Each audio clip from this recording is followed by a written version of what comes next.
Hello Reapers, my name's Seth and we are back again for some more Trove. Today we're going to be talking about this beautiful thing right here, which is going to end up being the top loot in the Chaos chest for this week. Sorry that this video is so late. Those of you that have been keeping up with my other content know that I've been dealing with a headache full of issues trying to upgrade to Windows 10. Things seem to be all ironed out right now though, so thankfully I can get to actually recording these videos for you guys again. So what this is going to end up being is another weird mount where it actually has like the stupidest name I've ever seen. Cataphract Construct, like that's just a mouthful. Seriously, change it.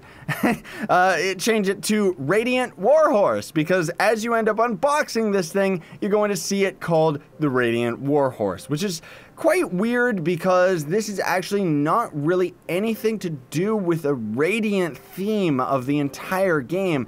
It's actually, I'll show you what this is actually very similar to. It's actually going to end up being similar to the Jurassic. I think I have it over on my Fae. This is going to be the Jurassic Panda mount that you can actually craft in the game, and as you can see, it's got the exact same style as this mount right here, which means that this potentially was going to end up being a craftable mount that you could get out of the game. Maybe we could end up seeing other versions of all of the Warhorses. You know, we could end up seeing them reskinned into everything. It honestly would have been better than the Pandas, but it's a pretty cool mount to say the least. You know, it's not really like it's anything fancy. Honestly speaking, I actually like what Slow Sebastian and stuff look like as far as horses are concerned.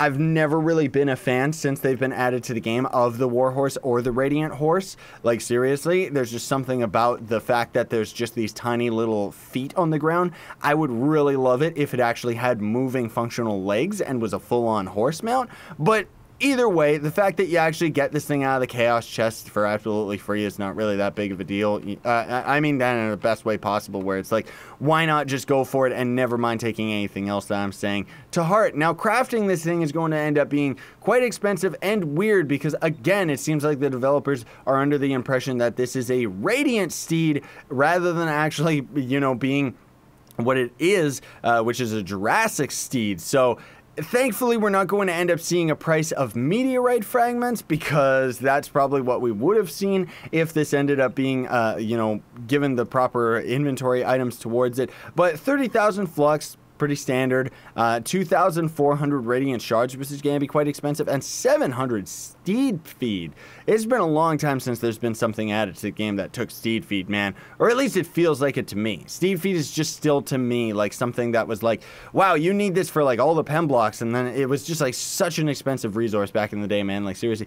And 25 golden souls, like yikes, dude. Too many golden souls taken just for this mount right here, especially considering the fact that it's just going to end up giving the standard 50 mastery and nothing more. But I guess the fact that it's got like video effects and stuff like that, and kind of reminds me of Naboris from Zelda Breath of the Wild, doesn't it? Maybe that's just me though. In either case, this video has gone on long enough. Thank you so much for watching, very much appreciated. Sayonara and stay epic, Reapers.